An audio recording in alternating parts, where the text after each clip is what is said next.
Jangan lupa subscribe dan loncengnya.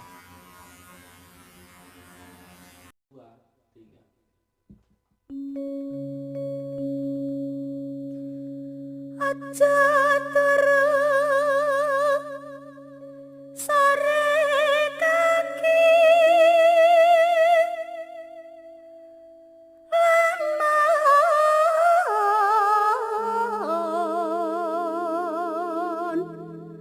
ana dewa ngangklang. Assalamualaikum warahmatullahi wabarakatuh. Salam sejahtera bagi teman-teman dan saudara-saudara yang melihat bergabung di channel YouTube Benang Merah.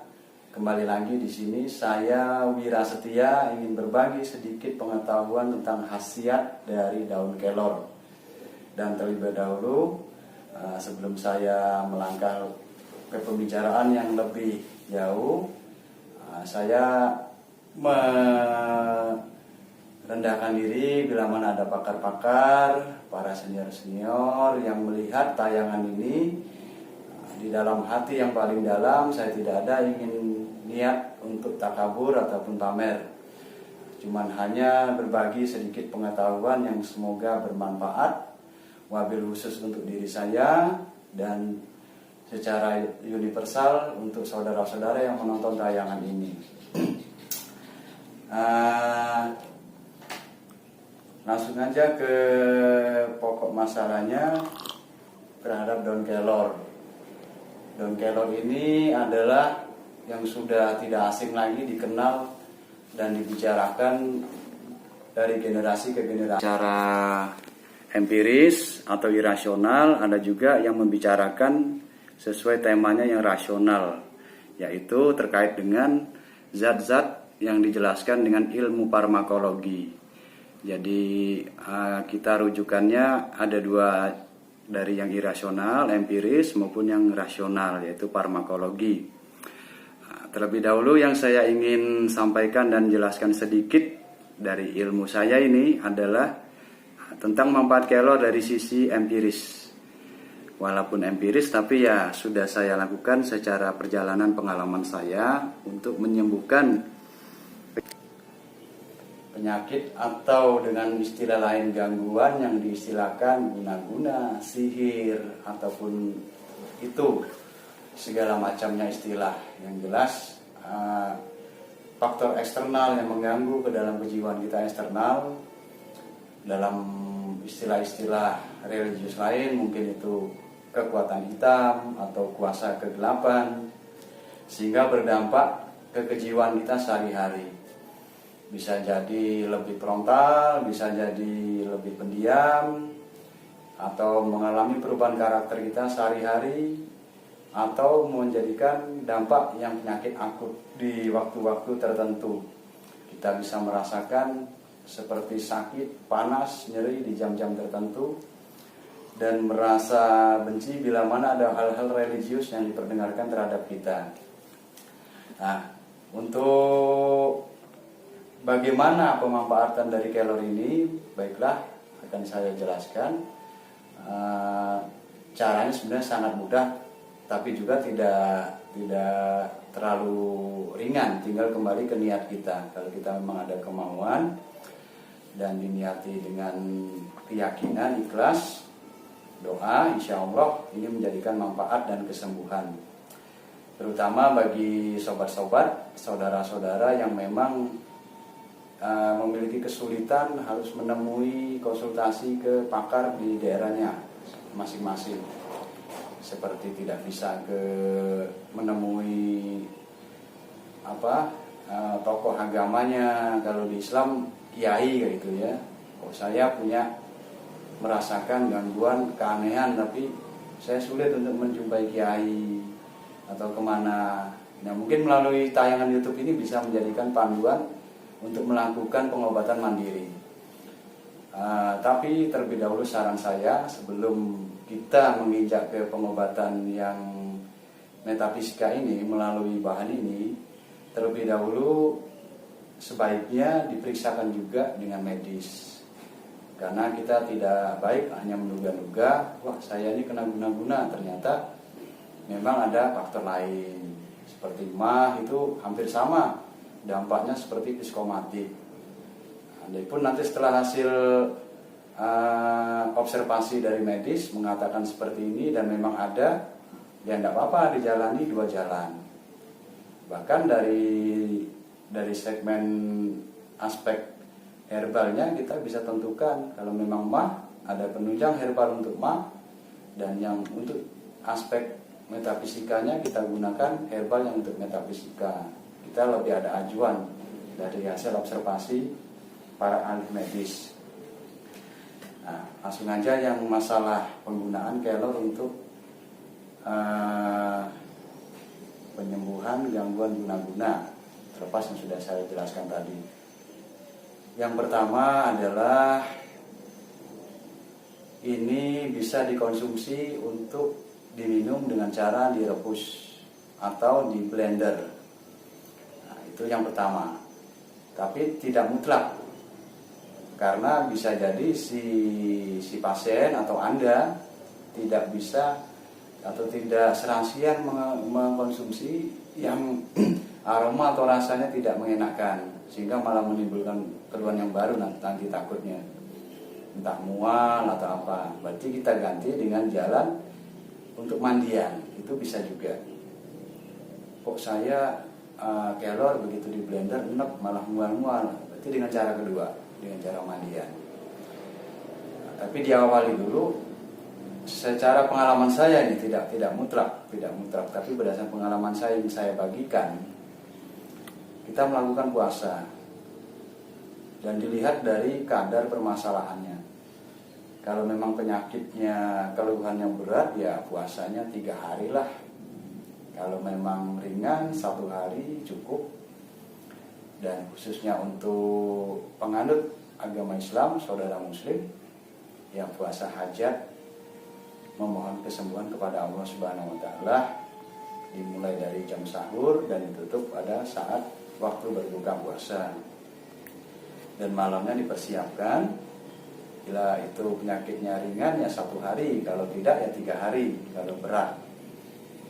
Ini yang saya ceritakan di 3 hari. Pada saat 3 hari itu amalkan ayat-ayat yang bersifat untuk ruqyah.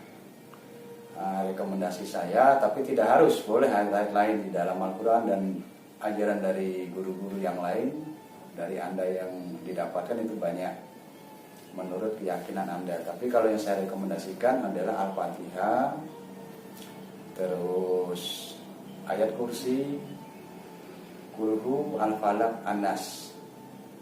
Itu 1 kali 1 kali. Jangan lupa Al-Fatihah di awal adalah tawasul kepada Nabi besar Muhammad SAW. Dan bagi yang non muslim silakan berdoa sesuai dengan keyakinannya yang diajarkan.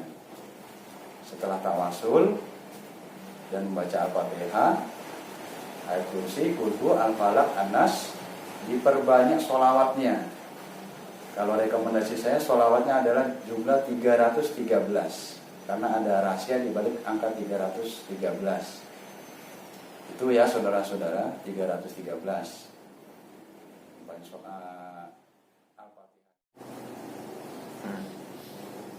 Jadi yang ke-21 menurut saya yang memang nggak mutlak sih, yang penting ganjil, karena ada pengistimewaan sendiri dalam hitungan ganjil. Nah, khususnya dalam Islam Allah menyukai hitungan ganjil. Jadi bisa dipakai turunannya 7, 9, tapi yang mungkin kalau kasusnya atau keluhannya berat, ya sama kayak obat lah, masa penyakitnya berat dosisnya rendah, minimal 21. Kalau memang berat ya bisa dikira-kira sendiri sampai berapa. Menurut rekomendasi saya, anjuran saya 313. Nah itu bagaimana Ki atau Mas, kalau yang sakit nggak bisa ngapa-ngapain gimana? Oh mudah caranya, berarti diwasilahkan kepada keluarganya yang sehat katakanlah.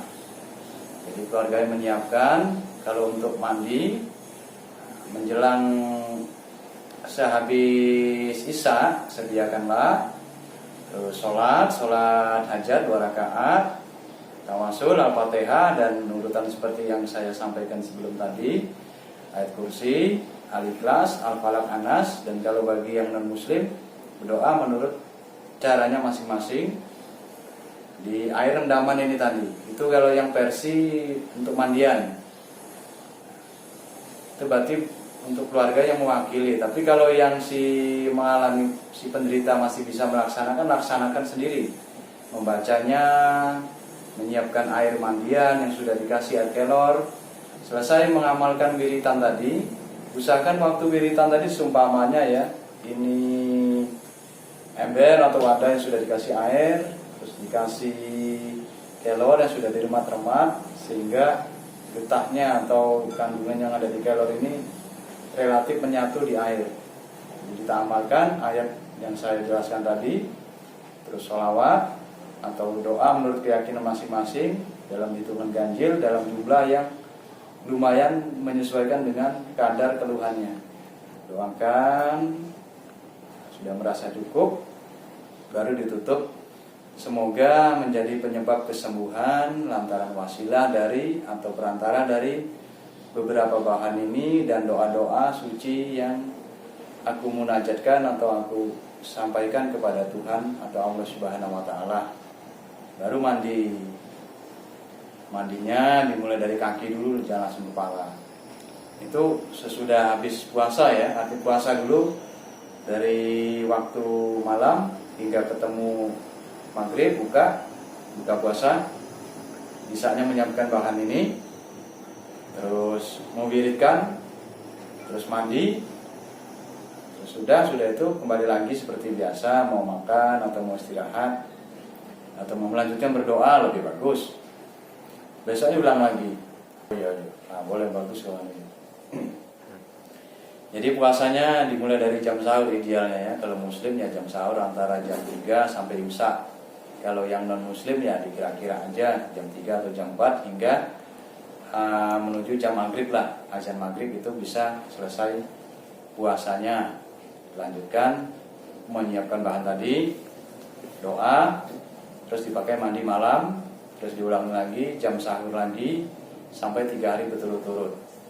Nanti sensasi apa yang dirasakan pada saat pertengahan atau menjelang malam penutupan?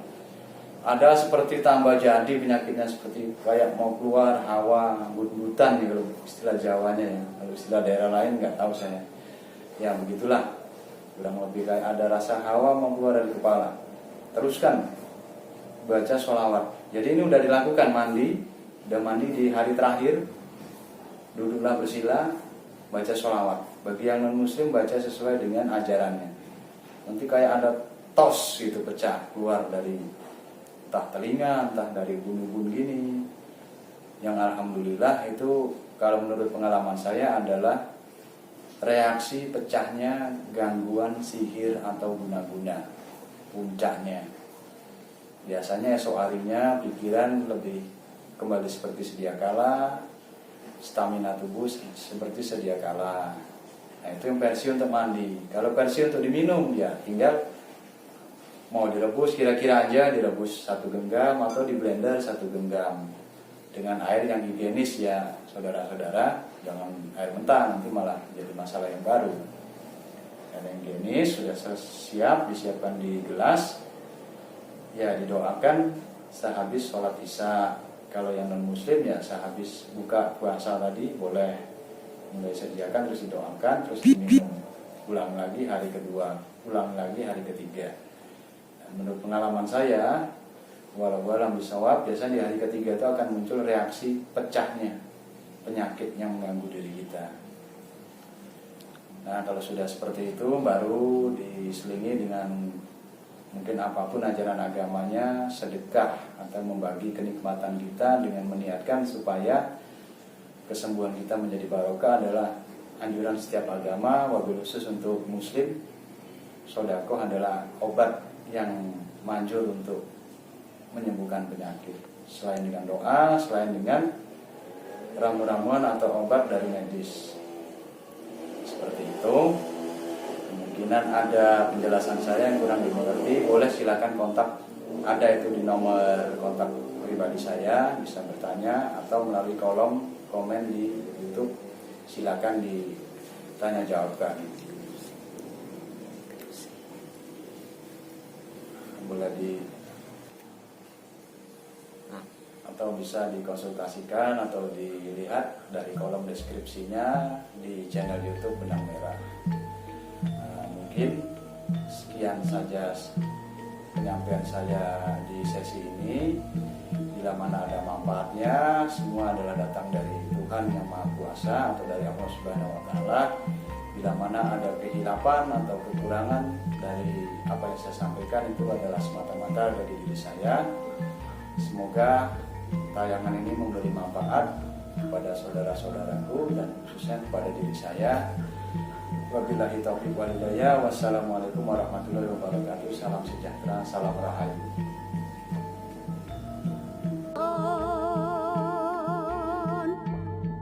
Ana te wong angklang jagat